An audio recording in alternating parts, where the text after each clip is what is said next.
frequencies across Liberia. I've been dancing a while, man. I'm so joyful in studio this morning. Senator Milton Teahjay, welcome. Thank you, Sorbor. And before I say anything, Sorbor, you make broadcast journalism so interesting and impressive. I couldn't believe what I was hearing when I was in the car coming to catch up with you. And I'd like to say sorry to all my listeners out there. I ran to an early morning meeting to Johnsonville, and that's why I came a little bit. I apologize. Okay, no problem. Your apologies accepted, Senator. By the people of Sinoe County, they accepted, Senator. They accept your apology. Now, Senator, first let's begin on this note. Over 8 years now, you've been at the Liberian Senate, I'm sure. How have you impacted the lives of our people in the county? Well, before I get to the county, let me start with my core functions as a legislator. To hide behind that? No. I said before I get to the county. Okay. I will get to the county. Okay. A legislator is elected to perform three basic functions as defined by our Constitution. Lawmaking is one of those functions. Oversight is one of those functions. And representation is one of those functions. Okay. In all of those functions, I will leave the legislative biography to do those guys who monitor us. I think I have made Sinoe County and its people so proud. You should have that. I have very well performed in lawmaking. I have performed magnificently in representation. And I believe that if anyone were to begin rating some of the people in the legislature, I would be one of those that would be rated very, very fairly and in the upper. On what basis you think? On what basis you think they'll now going to the question you asked previously, the people of Sinoe are very proud of their son Milton Teahjay because of first the things that I've done in the county prior to my becoming senator and what I've done since I became senator. We have 9 statutory districts in Sinoe. The only district which I'm still struggling with to impact is Girepo Statutory District. Not because I'm incapable of doing that, but because of its proximity from access in terms of rural connection. And I still owe the people of Girepo some impact presentation which I have to do before the election. But all the other districts, I have impacted those districts significantly.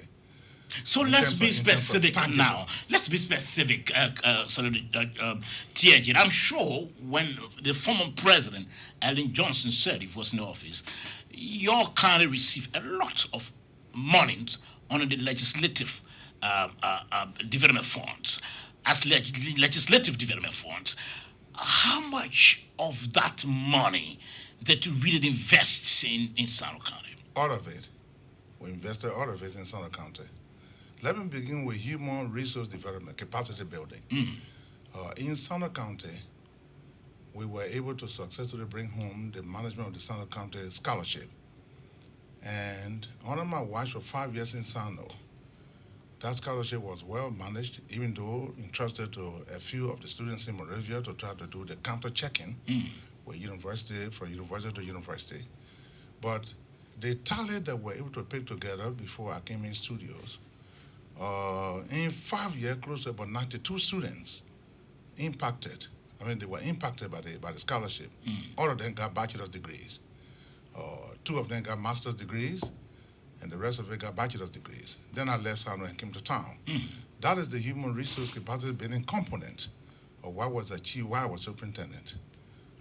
Infrastructurally in Sinoe, I introduced a program which didn't work well because it was experimental, and that was what I call the rural electrification program. And President Sirleaf supported that program with the help of Bonnie Sirleaf and Amra Kone. And that was to electrify every major town in Sinoe.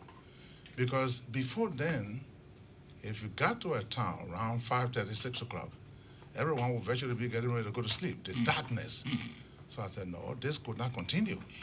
So I electrified almost every major town in Sinoe. In some instances, some of the towns that were much, much bigger, I had to provide 2 power sources, like Vubadi and Pinetown. I had to provide double power sources to cover the towns. So, and then when I was there, when I got to Sinoe, there was no such thing called presidential palace. You could stand in the palace and see Jesus above your head. It was broken down because of the war. It was looted by the fighters. And I was very disappointed over what I saw. I raised the issue with President Sirleaf. She agreed with me. Former President Sirleaf? Yeah. Well, in America, they say president. No, I'm just trying. I want you to just Sirleaf. qualified. Yeah, we have only had one President Sirleaf. Former, yes. So I raised the issue and she said, Milton, you are right. In order to revive this building, what we'll do first would be to save the structure. Meaning that she wanted the building to be roofed or re-roofed. Then we can talk about. Just quiet. Yeah, sorry. Then we can talk about doing some painting and bringing furniture and I agree with her. But then the money was coming a little late. So we had a problem in the county where you had the illegal pit sawyers in the county. And the illegal pit sawyers, some of them, we went after them. We imposed a fine that came almost to $50,000. And that fine was used to re-roof the entire palace. And Harrison County was so impressed when he went to see what I did. Yeah, with the fines, because money wasn't coming that regularly as we had expected. I couldn't wait. So we did that, and when President behold, the Secret Service people in the county were taking their pictures as I was doing these things. So one day they sent for me into the mansion, and she took out this brown envelope from a drawer and gave it to me. When I looked inside, it was just so pictures of work that I had done, which I didn't think she knew about. You thought it was money, or? No, I didn't think it was. The envelope was too big for money.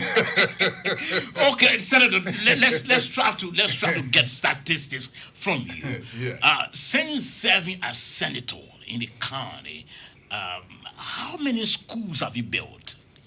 Well, since I went to Sinoe, I have built only 2 schools. Only 2 schools? Yes. And one I built 100%. One was built or is being built in a conjunction with the government of Liberia. And because it's in my hometown. The ones you built, did you build it with real concrete block or well, mud bricks or something? Yeah, partially concrete bricks and partially dirt bricks. Okay. The foundation up to window level, we did the concrete bricks. And then from window level, we did the rest of it. Okay, so 2 schools only you've built? Yeah, 2 schools only I've built. How many kids have benefited from your scholarship? Up to what we were able to pull from the records in terms of my personal scholarship, from 2015 up to now, is a total of. You lost count of that? No, I don't lose count of that because there are a lot of statistics I'm playing with. You know, when you come into Sorbor George, you want to be prepared. No. Okay, now there we go. Go ahead. Yeah. We a total of 63 students. On my personal scholarship, 63. Now then you have, of course, the government scholarship where you have to run there and here and there, talking to people to help your citizens here and there. But on my own personal initiative, 63 individuals have graduated. The last batch will be graduating this coming graduation from all the other universities. Let's look at markets. We add those. We should be talking about something in excess of maybe 70 something. Okay, benefit from your scholarship. Yeah, personally. Personally, okay. Now, so let's talk about the markets. Have you built any market structures for your people there? No, I've not done the markets. I have not, because you see, I don't. If you are familiar with the NGO circle, they have what you call the white elephant projects. That is going somewhere and say, well, I will do this. When you say I will do this, you do it. By the time you leave, nobody has any use for it. That white elephant project. But when you go to a place, the citizen will come to you and say, this is what we need. When they say, this is what we need, and you do it, then it becomes useful to the community. Now, in district by district, let me go district by district. First, I'll start with Buto District. In Buto County District, that's where I built the elementary school, full-blown elementary school. And right now, that school is being used in Buto compound by the young citizens of our county. One of the 2 schools you built? Yeah. Okay. Then you have another county district in the statutory district of Panya. I built a full-blown city hall. And that city hall, as we speak, built and furnished. Yeah. I built With that bricks. No. Okay. The full-blown City Hall was completed cement bricks. Okay. And the reason was the last few years, the president said it got out, we were getting what you call the legislative project fund. Mm-hmm. And the legislative project fund was what I applied towards the construction of the city hall in Banya, in a town called Kabada. Mm-hmm. So that city hall now is functioning. I furnished it a few days ago. It's functioning. Now, when you leave Kabada, you come to Teahjay, which is my home district. Mm-hmm. There is a high school that is being built. We have completed the high school in segments. The elementary component of it has been completed. It's being used. Mm-hmm. Then the junior and senior high segment just got roofed the other day. The government of Liberia was very, very helpful, the Ministry of Education. And also we have GVL, which is now getting involved in helping to complete the school. You know, high school structure is not a small thing you can just build from your pocket from an income of one salary. Mm-hmm. And then when you leave, you go to Juazon, and Juazon is one of the Statutory districts. In Juazon, I have this modern town hall, which was built and completed. And With dead bricks of us. yeah, dead bricks. Okay. Now, so let me tell you something. Mm-hmm. If you look at the history of dead bricks, if you even go in the United States, if you go to Asia, if you go to Europe, the only difference between our dead bricks and their dead brick is the process there is. They process their incubator, they dry up and they use it. But the very dead bricks they use in Europe, they use in America, is the same dead brick we are using. We do not have the capacity to say, yeah, we cook it, we bake it in the oven before we can use it. So we use it as it is. And not only that, the United Nations Development Fund, UNDP, I don't know if they are building schools now, but when I was superintendent, the schools they were building were dead brick schools, the United Nations.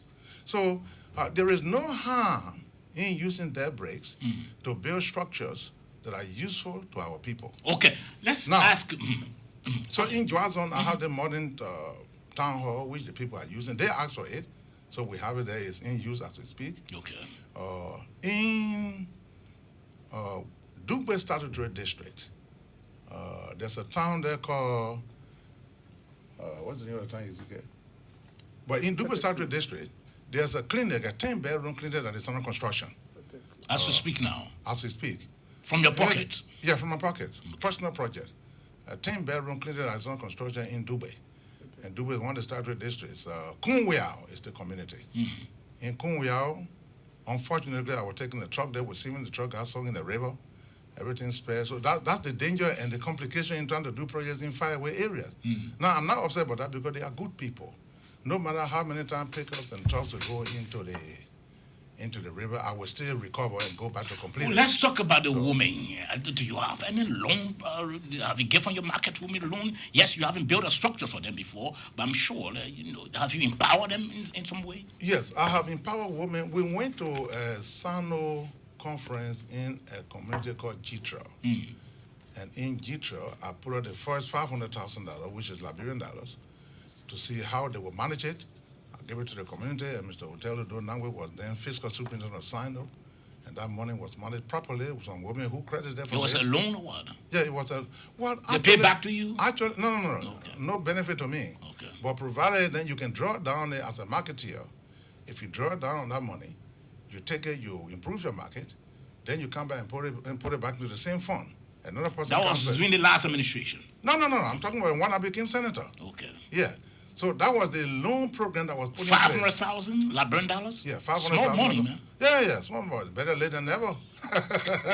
Well, I'm not a minister of commerce. I'm not a loan giver. No, I'm just saying. I try to do it to empower some of our women so that they will have hope. Okay. They will have hope in where they can run to if they want to have a little loan without going to a bank. Because if they go to a bank, did you provide, in terms of education, did you provide some school buses for our children or not? No, I have not provided school buses. Okay. Yeah, I have not. Maybe at some point in time, if my physical catch will allow me, then yeah, but I've not provided school buses. But you see, Sorbor, you have to make sure that you're not just going, like I said, wipe everything. You're not going to throw things at people that they have not requested you to do. And the country is very challenged. Who's doing that, you think? Well, I know somebody... Okay, let's leave it. Leave it at that. Somebody gave 3 buses. After 3 months, they all are down now. No buses. You sure 3 buses are down? Well, you can call Greenville right now, and we're on the air. The 3 buses are down. Go and call Greenville right now. Okay, let's leave that here because it seems we want to start throwing jobs now. Let's leave that here. We'll come to that. You are inviting jobs, not me wanting to throw. We'll come to that later on. What's your relationship with the county legislative caucus? Well, how can I have a relationship with? I'm a member of the caucus. Are you a full member? Yeah, all of us. Yeah, are you still active member? Yeah. Because it can be recorded that you want, you ended your membership. No. There was a time I voluntarily withdrew my membership because things were going amok in the caucus. I had my own vision as to what I thought the caucus should have been doing, and the vision was not being serviced by the vision of my other colleagues. So I decided I would leave. But then the pressure from home, all the citizens started coming on me. If you leave this caucus, then this will happen. We're not seeing anything coming back home. If you are in the caucus, you'll be from ministry to ministry, so we'll beg you go back. Even members of the Christian Association in Sando, the Muslim Association, the pressure was coming too much on me, so I had to re-enter the caucus. And of course, from the time I re-entered the caucus, you can see that. So what's your position now in the caucus? I think you might call it just an advisor or member, whichever way you call it. But you're a floor member in the caucus? Yeah, but floor member sometimes is good because you can now, using your word, you can throw the jobs. Don't be loud. So you're a floor member in the caucus? I'm a floor member in the caucus. Are you comfortable with that? A very powerful floor member. What makes you powerful floor member? Because at one point in time, I was chairman of the caucus. And the chairmanship of the caucus. The chairman now comes to floor member? Yeah. Are you comfortable with that? But there's nothing wrong with that. There's no pay in that. You don't have to go and say, well, I come to get paid the money, become a caucus member, floor, or advisor, or this and that. So we are comfortable with the way we are proceeding as a caucus. Okay. Now, with all what you just listed that you've done for your people since over 8 years. Not all of it, just few. Yeah, few of them that you've done for your people since over 8 years plus. What's your chances like come 2023? Well, I'll tell you this much. The race in Sinoe for 2023 is between 2 persons, mathematically between 2 persons. And I use the word deliberately, mathematically, 2 persons. It will be between Hon. Zaza and J. Milton Teahjay. You sure of that? Yeah, I'm sure of that. Because you see, Sorbor, our politics in this country don't divulge the importance of a back door. In other words, you have to have a foundation you can depend on to make a jump. If you're standing on sinking sand, you can't jump. You can try to jump, but you're not going to jump far. Because the reason why I ask you, Senator, you have Duncan as well in the race, and now you're trying to ignore that and say Matthew Zazad, mathematically, and Milton Teahjay are the 2 forerunners in the race. Well, that's why I use the word mathematically. Duncan has no base. I gave Duncan base in 2018. I recovered that base from him. You sure of that? Well, how did you recover the base? Well, because the people, I told them that he's not a good man, so there's no need to continue to put that base as a disposal. So what are you saying now today that Duncan is not a good man? Before then you and Duncan were good friends. Yeah, we were good friends, but you all were bad fellows then. Yeah, Sorbor, William Shakespeare said, you can never determine the mind of an individual by looking on the foreface. But you look at the man's behavior, his attitude. What's the interpretation of that? The interpretation of that is, I did not know Duncan then. Now I know him very well. And because I know him now, that's why I withdrew my base. It's been reported that you are not against Duncan because Duncan supported CDC candidate, Sorbor George, and you are against that.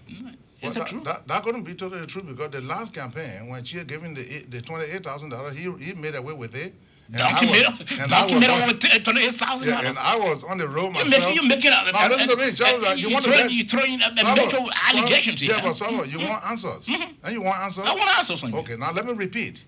The last campaign, when Senator Chip made available $28,000 to Duncan, he made away with it. But you know who the campaign was left with to run on his own? I was the one the campaign was left with. And you asked Senator Chip, I never went to him asking for a gallon of gas because I was convicted to the fact that it's better to deal with the bread you have in your hands than to go looking for a new So bread. how do you know that? How do you know? I'm concerned about the allegation. I proceeded to run that campaign for Senator Chip, and I'm very happy that I ran it. And in the end, ultimately, Senator Chip became victorious. Now, is it on your effort or Duncan's effort? Well, you have to find out from Duncan, but I know largely I had a contribution to that. So when you Lashley, what makes it Lashley? Because of the districts that are committed to me politically in the county, and their votes that came from there. That's why I use the word Lashley. I'm concerned about the $28,000 allegation. Were you present when the money was given to Duncan? I don't have to be present. When you take political money, it will come how did you? No. How did you know that he received $28,000? Well, because the information, he came here and made a claim that he bankrolled Senator Teahjay's campaign, and the man was very offended about that.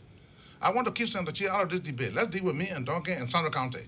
But he said he bankrolled Senator Teahjay's campaign. You know what I mean? That's very condescending to say you ran Teahjay's campaign from your pocket. I mean, that's the kind Didn't he bankroll your campaign as well? How will he bankroll my campaign? I got elected long before Duncan even began to know. But he supported you. I'm sure you quite aware of that. Political support, yes. Financial support as well. No. Over $100,000 you received from him. Well, maybe you should take it up to $1 million if you ever did. Okay, let me ask you now. Why? The man was he was broken to pieces when he heard that Duncan was claiming that he bankrolled his campaign. Now, Senator Teahjay, before he became a political person, he worked for the bureaus for many, many years. Let's do away with Senator Teahjay. So to come here publicly and say you're the one talking about that, those are some of the... Because, again, let me come to the question. You and Duncan were very good friends. You were bad fellows. Why are you against him now? Is it that he's outspending you or what in the county or what? Well, what does that have to do with outspending?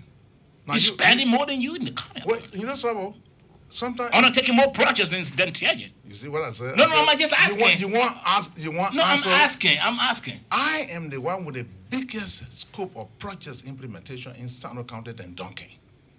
Duncan has been about three or four video clubs that he calls something for video clubs. What do you call video clubs? Because the man established a children's center. No, I'm just asking. I'm trying to ask you. You said what I call video club. So wait for your answer. Okay. Video club is an open air structure that you put together. You mount 132-inch TV on the wall. You put a video screen there. And children abandon school. They can't go to school because they're watching video every day. It's a research center. It's a research center. Have you not seen it before? Elementary students will start research in the remote area of Sinoe, and that's what he did. That's why I call it video club. And Sorbor, you know, sometimes it's so annoying when you sit down in Painesville on You're about to the jabs at me now? No, not that. I always encourage our before I sat down here, I made it clear. I said, Sorbor, you make journalism so interesting. Broadcast journalism for that matter. But you know, Sorbor, if you want to get the truth of the matter in the politics of this country, you got to get on the ground. Because even what I'm telling you, how do you live? I'm not lying. As Mr. Duncan, I'll be going to Sinoe anytime to see. I hope I can get resources. Now, if you get to Sinoe, deliberately go from community to community, listen to children, listen to young people, listen to the elders, and then take your camera and say, who's doing this one? That John Brown. Who's doing this one? That Peter Paul. Granted. In that way, it gives you an opportunity to see what the person is talking about here. Now, and then you will see those bosses running the line in front of you. I'm coming, Senator. The three bosses have nowhere to go right now. They all are down. Granted that you said that your colleague, Duncan, established video clubs in the place and calling it research center. I didn't say research center. I said he calls it youth center. Why didn't you establish yours? But why? I'm building modern town halls where you can go in there, you can have your meetings, you can have your programs. When you finish, you can close the door. Ask Duncan without any of the youth center guy in the door. Now, what is a youth center? Let be professional and theoretical. In every community where you have a youth community, you have the president, you have the vice president, you have the secretary, you have the treasurer, and maybe an advisor. Isn't that the structure? Ask Duncan whether there's one office, in all of what he calls youth center. The only thing is this open air that everybody goes to sit down, the young go there with their benches, and they watch video, and after video, they go home to sleep. The next day, they go there. And is that troubling to you? Well, it should be troubling to me because he's destroying our generation. The young people... Why would you say that? It's not that so sensitive? No. Sorbor, we should be encouraging students to go to school. Not to just go and watch video and watch the Nigerian show and the people are dancing and people have to learn how to dance. Now, that is a destruction of our young people. The generation that we should be impacting is the generation that is destroying. Now, those town halls that we are talking about, we can also put a video in there if I wanted to. But if I did that, it would be for people during the program to watch. It would not be to distract young people from going to school. Now, did you appear in Sinoe County on any of your radio stations and accuse Duncan of trying to using counterfeit money from linking him to what happened recently at the Roberts International Airport? Because there is a lawsuit hanging over you now. So you're waiting now to get an answer to that? Mm-hmm. You're not going to interrupt me? Go right ahead. Okay. If there's a need to do that. Now, Duncan went to Dubai. And Duncan took along one of his proteges and confidants. As we speak, he's in Dubai. As we speak, Duncan is in Dubai? No, not Duncan. Okay. As we speak, his protege is in Dubai. Okay. Who's a protege? Do you know his name? Yeah, he knows his name. No, you know his name. Well, I know his name. I know his picture. I know his face. I know his everything. His name now. Well, no, we're not, you just talk about lawsuit. Now let's go to the lawsuit and see how it will go. But let me go into the issue. Mm-hmm. Duncan goes to Dubai and stays in Dubai together with the gentleman he carried with him. Duncan comes back. And after he got back, a few days later, excuse me, he got back a few days later, a consignment of counterfeit came from Dubai. That was supposed to be picked up by a gentleman from Public Works. Now, that consignment of counterfeit followed immediately upon his arrival. There's no relationship. I'm not saying I was there and I saw Duncan packaging the counterfeit. I only drew an analogy that as soon as he got back, it didn't take long. But why would you draw such an analogy? Oh, but Duncan goes on the air and tells people I'm a murderer, I'm a boyo. So you're embellishing your lies as well against Duncan? No. I'm not embellishing any lies on Duncan. In fact, I'm trying to make Duncan to feel that there's no benefit in embellishing lies. So you're trying to pay back because Duncan said you're a murderer. Yeah, Duncan calls me a murderer. When did he say that? In fact, one time on this show, Duncan came and questioned my credentials. You remember that? You were here, do you not? But do you have the Howard degree now? Well, you can display it on video now? Well, maybe. Well, you see that now. So, no, I'm just asking whether you can display it now. So I'm going to go home and go bring a so yeah, you want the No, you said he questioned that. So I saw you have it with you. Well, Sorbor, there are conditions that almost every librarian student who has gone out of this country has faced. Please answer this call. I don't know. There are conditions that almost every librarian student in this country has faced. Very few have not faced those conditions. Okay. And I'm sure I won't be the first person. Sorbor, there are many of us who went to universities in America and other countries. And in those universities, you completed, you owe the people money, you can't put the money on time, they will allow you to graduate, but you will not get your diploma until you pay their money. Is it what happens to you? Well, that's what happened. So you don't have your diploma? No, I don't have a diploma. So it means that you can claim to have graduated. Sorbor. No, you don't have the document now. You don't have the document to show to librarians. Do you know how many people at the University of Liberia who were operating on what you call attestation letters? Because they owe the school. So you have attestation? Oh, but Sorbor, how else can you claim to be when you don't have attestation, when you don't have the yearbook, you don't have the program showing you everything? But Senator, you've been making money for long. Why couldn't you go and pay for your degree? Very good. So, Sorbor, call the New York one person who has gone to pay public debt for educating their citizens. Call the New York one person that will tell you why I'm not. Private citizens don't go paying public debt. You send me to school in tens of thousands of dollars. And you telling me that... So have you written the government? Because government is continuity. I mean that. Have you written the government to pay the debt so that you can get your degrees? Well, in the first place, Sorbor, you cannot, if you try to be a good citizen, you can't conceal government's obligation that impacts you. Of course. Many times I wrote the Ministry of Education. Not recently, but when I came from school, I wrote the Ministry of Education. And they are aware. The record will be there. But going back to the issue, how come you have not asked Mr. Duncan here, which schools you said you went to? Duncan claimed to have gone to 3 schools, 3 universities. All 3 universities have disclaimed. They said they don't even know anybody called Duncan.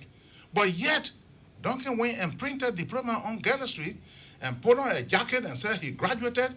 But none of those universities have been able to say, yeah, Duncan is our product. If you want to go down, go on.